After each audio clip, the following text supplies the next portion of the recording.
जय हिंद दोस्तों। तो आज हम इस वीडियो में सीखने वाले हैं कि किसी भी फ्रैक्शन को सॉल्व करने के लिए डिस्ट्रीब्यूटिव प्रॉपर्टी किस तरह से अप्लाई किया जाता है और उसका यूज करके हम किस तरह से क्वेश्चन को इजीली सॉल्व कर सकते हैं।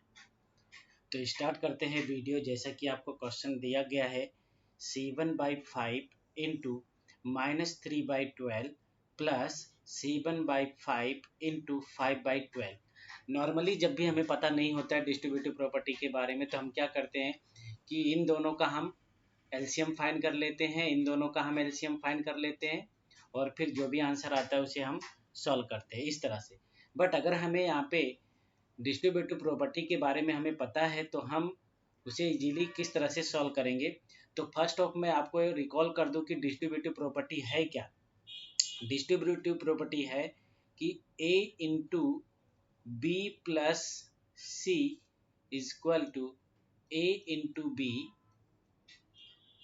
Plus A into C, right. अगर आपको कहीं पर इस तरह से दिया गया कि A into B plus A into C तो आप वहाँ से A को कॉमन निकाल सकते हो और आपका ब्रैकेट में आ जाएगा B प्लस C। तो इसी का हम यूज़ यहाँ पर करते हैं। तो जैसा कि हमें क्वेश्चंस में दिया गया है, यहाँ पे देखो 7/5 एंड 7/5 दोनों में यहाँ पे ये कॉमन है। अब ये अगर दोनों में कॉमन है तो इसको हम कॉमन निकाल सकते हैं। तो इसे हम सॉल्व करेंगे कि 7/5 इंटू इन ब्रैकेट -3/12 प्लस 5/12।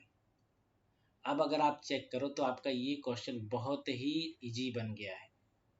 अब इसे सॉल्व करने के लिए देखो ब्रैकेट को पहले सॉल्व किया जाता है तो डिनोमिनेटर यहाँ पे पहले से ही सेम है। तो हम यहाँ पे लिखेंगे 7/5 इंटू, इसे हम सॉल्व करेंगे तो ये हमें फाइंड हो जाएगा 2/12 बिकॉज 5 - 3 = 2।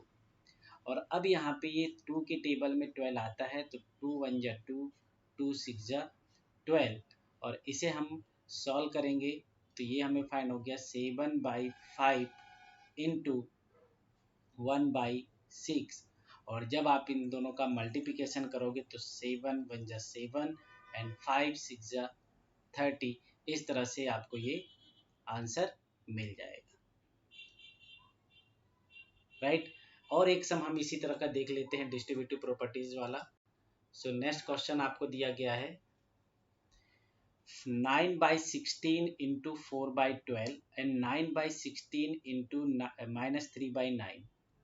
अब इन दोनों को सॉल्व करने के लिए जैसा कि अभी हमने यहाँ पे फॉर्मूला लिखा था कि A into B plus C हो तो इसे हम लिख सकते हैं A into B plus A into C।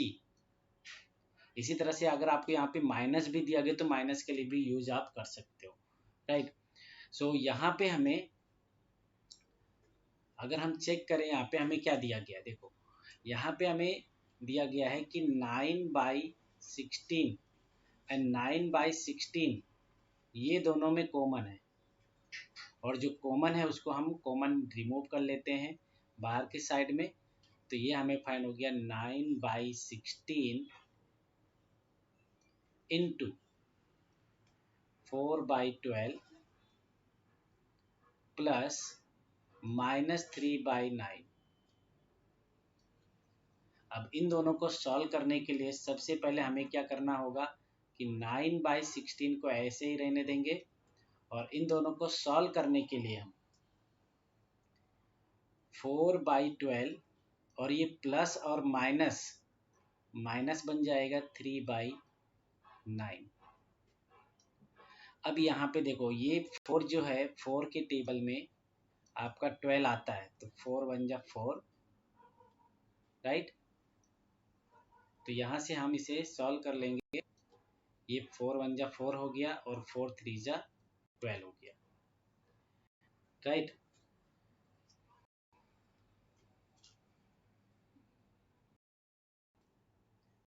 आपका 3